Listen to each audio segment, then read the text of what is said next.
Okay, girl, come back real quick with this one. So, excuse me. I came up with this one because it was like, I don't know if it was a question, it was a statement, but I wrote it down. But I came up with this one.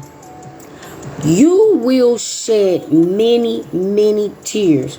You will cry a whole damn river if you are in a relationship with a narc. Normal relationships do not go like this. It don't go like that. Normal relationship, you probably be having more happy tears than anything. But when you are with these narcs, you will shed more tears than you ever shed in your whole entire life. Now make that make sense, okay? And the sad thing is, the narc knows that everybody that they ever been with cried. They cried more than average. And the narc knows why they cried. The narc knows why they hurt. The narc knows what they're doing to make them cry. You would never shed the most tears in your life. You would shed more tears with a narc than you would at a damn funeral. You would shed more tears than a wedding. You would shed more tears than giving damn birth. And I got proof of that. That pain I felt, I'm telling you right now, it was an unforgivable pain. I mean, forgettable. I forgive them, but forgive it. Y'all know what I'm trying to say. I don't want my kids to be thinking that. My childbearing days, having children, that was an unforgettable pain, okay? But I shed less tears giving birth than being with a narc. They know this. Narcs all should have gardens so your tears can water their dead ass garden. Cause ain't nothing gonna grow there. Ain't nothing gonna grow there. If you one of these people, you realizing that you're in a relationship that you cry more than you laugh, that you sad more than you happy, that you hurt more than you normal, you are with a narc. You are with a narc. This is what they do. They kill, steal, and they destroy. They are killjoys. They destroy people's happiness. So what they do is they suck up your happiness and transfer their sadness into you. Okay? So when you're feeling happy, they got to take that away and drain your energy. So then they make you sad. Now they're happy. Where we do this at? Because in a loving relationship, each other try to make each other happy. Okay? And even in a regular relationship, if somebody does something that hurts the other person, they rectify the situation. But not a narc. You have not cried as many tears in your whole entire life until you have been with a narc. Now, not just in a relationship. It could be a parent. It can be a friendship. It can be a relationship. It can be a marriage. It can be whatever. Okay, it can even be a bad neighbor. I know you probably think like, I wouldn't really cry about a neighbor. But some neighbors can make your life a living hell. You done bought the house, and next thing you know, you done moved into a racist ass neighborhood where they're doing the most. And that could be any race, where they're just doing the most. And you just, shedding tears, and you scared to come home every day. Home is supposed to be your sanctuary. Coming home should not be tears. And you should not be home and then knowing that this person or whatever's going on, whether it's a neighbor or a relationship or a marriage, knowing that when you're home, they're around, you're going to suffer something. And you're going to be crying. And most of the time, you don't get no help or nobody believes you. Because narcs do things that's so horrendous that nobody would even believe it. Okay? Like, they'll be thinking you the crazy one. This is how narcs get away with, oh, my ex was crazy.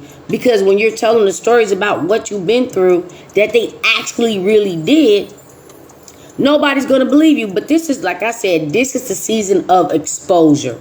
They're done. They're done now. If you are out here doing content You are not going to be the last person that do content about the narc that you've been with, and then somebody that they've been with after you, maybe they didn't, but somebody that they've been with after you will. Not everybody going to be quiet. And then if they stumble across you, and I know it's hard to trust, because you just never know who's a flying monkey, meaning going back to tell the narc, pretending this type of way, but going back to tell the narc everything that's going on or whatever.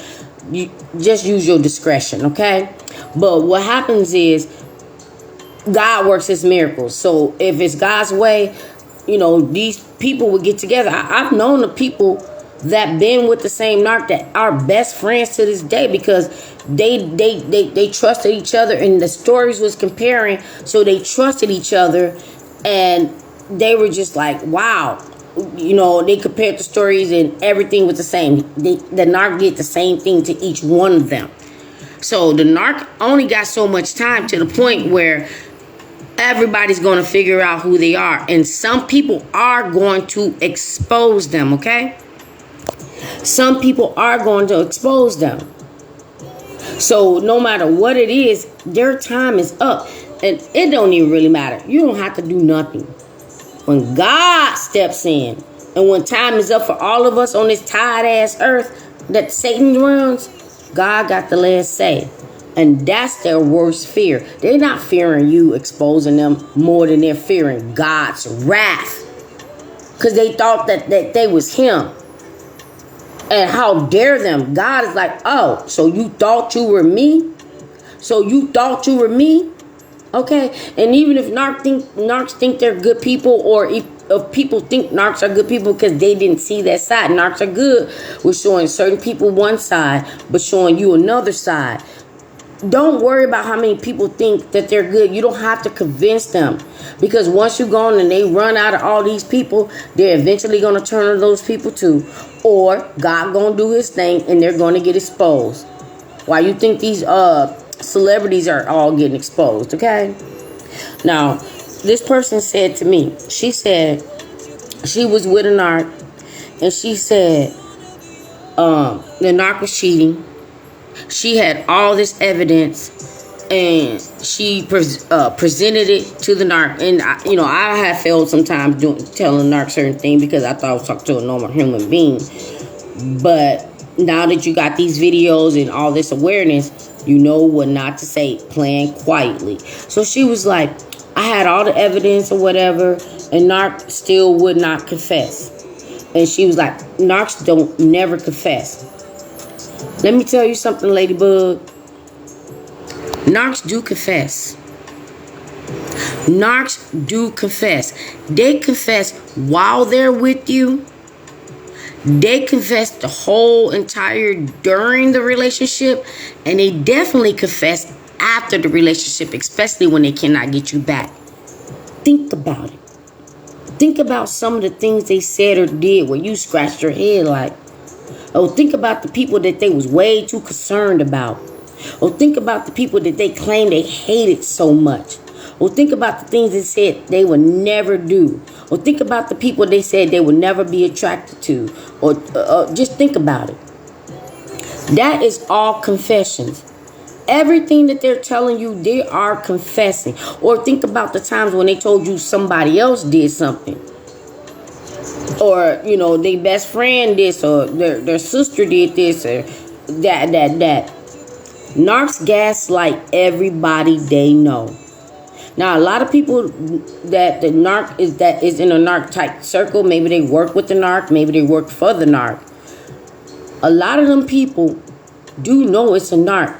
So they know how to they know how to tread, and they know how to use the narc. They're not gonna just bust out and be like, yeah, I know you're a narc, because they're getting paid, and they're getting paid for a blind eye. But let's just say some of the people that they work with or work for don't know that it's a narc, and they think the narc is wonderful. Everybody that the narc knows is always getting gaslit. The narc is always keeping up a mask all day for these people. And these people not stupid because, if you work with people or people work for you, They see your life. They see your relationship. So you could have been married, got divorced, had another marriage, got divorced, had a new boyfriend, had a new girlfriend, they left, had a new interest, but y'all wasn't really dating, they left. These people are not stupid. They're putting two and two together, realizing like, okay, you're saying such and such is crazy, but not everybody crazy. Everybody keep leaving you. It gotta be something about you. Not everybody is that damn stupid to keep falling for the narc. They be knowing it's a narc. They be knowing it's a narc. And the sad thing, when you that one person that everybody liked it, everybody that the narc worked with or worked for the narc, family members or friends of the narc, everybody was like, this person is really, really great. This person is everything that the narc need. This person is funny. This person is beautiful. He's handsome. They got it going on. They're talented. They're gifted. And they're in the back of their mind praying that the narc don't mess this up. But you got that one person like, just wait. Just wait. You will even have the narc best friend toast at a dinner and be like, I just want to toast to my man. I just want to toast to my girl for finding the best person that they deserve. And narc sitting there looking like, And they know that this person ain't going to stay. I'm sorry. They know that this person not going to stay. But they're doing this toast praying that the narc get the hint like, don't let this one go. I had one of those toasts. And I really do think that man was really like, don't F this one up. She is amazing. But what the narc do? Okay? So now he got to toast the next person. And then the next person. Then the next person. Okay? But that was just to answer her question. Like, you don't think narcs will confess? You know how many confessions that I got from the narc before, during, and after, but I did not know what a narc was. And I didn't put two and two together. But you know what? When God steps in at the right time, you'll figure it out. You'll figure it out. Let me see if I got everything. Yeah. I think I just typed that one in the first one, but I'll repeat it on this one. You would never, never, never shed as many tears in your life until you get with a narc. Okay? Even when two narcs get together.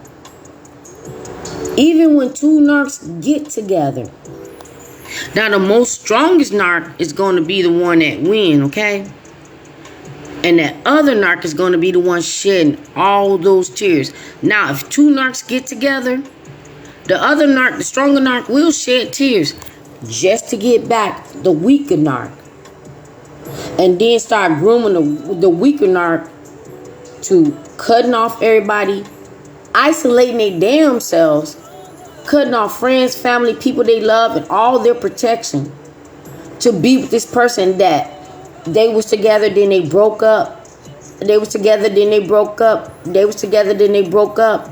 And now this person is coming around abusing them and beating them and disrespecting them in front of their children.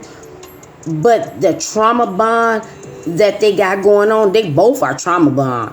Oh, that's a good one though. I might write that down. When two narcs get together, they both are trauma bond. But only the strongest narc will win.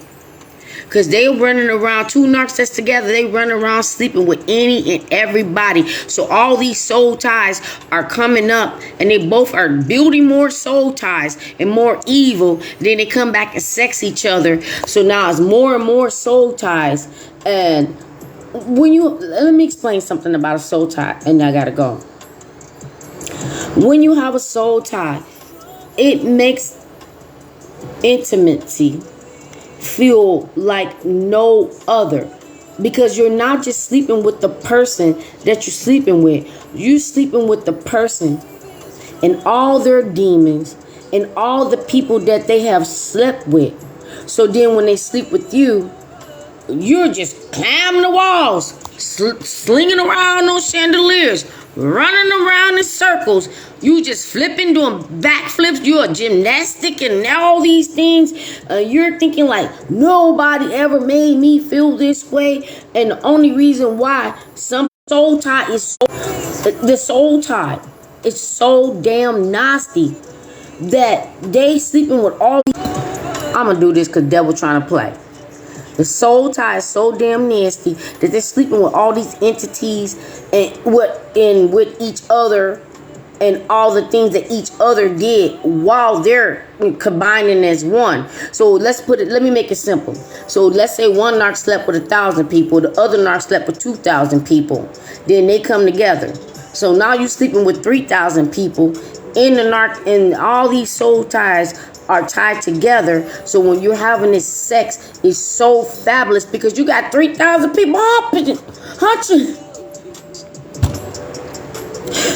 on you.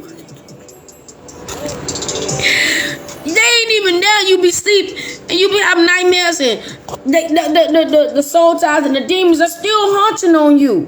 You can't sleep. You can't be awake without somebody hunching on you or something hunching on you. They used to call it back in the day.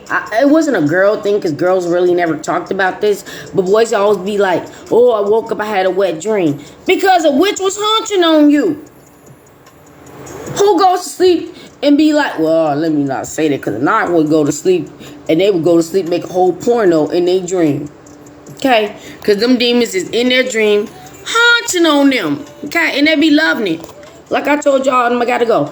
The last video when God was like, it's time for you to go, when I said I had that dream and I watched the Jezebel spirit hunching on the narc in a pitch black ass room. And then a door opened up. It was 2 doors. It was like a closet door and that was shut. And then it was a door like to the side from the bed, and it opened up and all I saw was white light.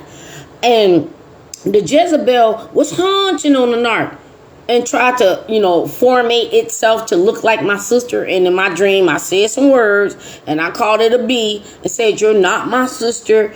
And I kept telling Narc, we got to go. Narc, in its real voice, in real life, stated to me, oh, it's okay, baby.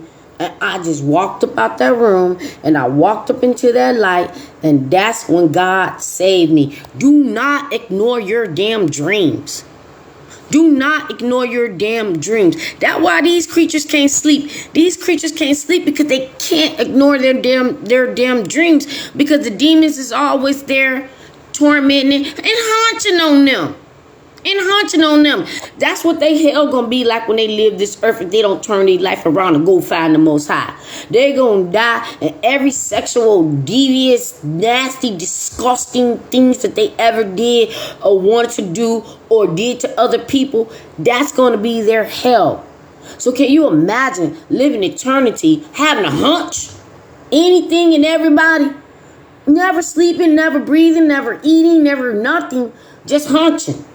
While everybody else is up there in the pearly gates with God, walking along the lions, walking along the wild animals, having your eternal wife, eternal husband, your eternal children, your life with God, actually being able to see him and touch him, and all they doing is down there with Satan, hunching. Would they enjoy that then? Because they were so enjoying it while they was living. So I hope that they enjoy all the sick, nasty fantasies and all the evil that they do on this earth. I hope they enjoy it now, because they're going to have to keep doing it. They're going to have to keep doing that in hell. I said it before, just like these celebrities. Whatever their talent was, I don't give a damn if they was Michael damn Jackson or they was Dolly Parton singing their ass off and dancing their ass off. That's just not saying those two are in hell. Let me say that. But that's just what they're going to have to do for eternity. Can you imagine whatever your biggest sin was is what you're going to have to do in eternity with Satan? And he's going to keep turning up the heat and keep turning up the heat and keep turning up the heat, especially for those narcs that did not win with you and they thought they was going to give another soul over to Satan so they can be released. So they can be released. Okay? That's not your problem. We all had childhood traumas and things that happened to us in life, but did we decide to go out there and punish other people for that? Because I know me, if somebody do me something, I got something to do to somebody, but only to the person that did me something. I'm not gonna go just pick somebody and be like, somebody did this, so I'm gonna do it to you. Knocks always try to justify what they do. Okay?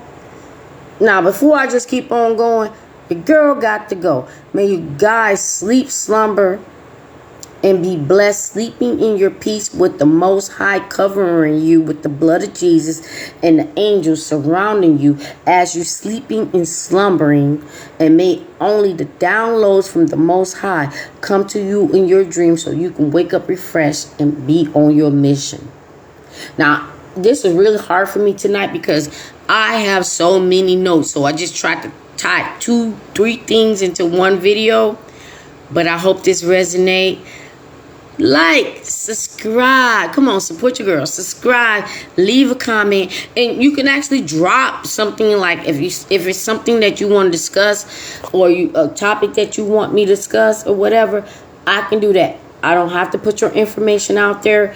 If I feel like that whatever you're going through, that I've been through it, or I can relate to it, I will address it. And if I can't address it, I would just send you over to somebody else because I follow other people too. That's why I said I was on my live tonight. My girl almost changed my topic because she was on 10. Narcbuster. Girl, you was on fire tonight. So now with that being said, I gotta go. God bless you guys. See y'all on the next one. Go. Good night. Say your prayers. Night.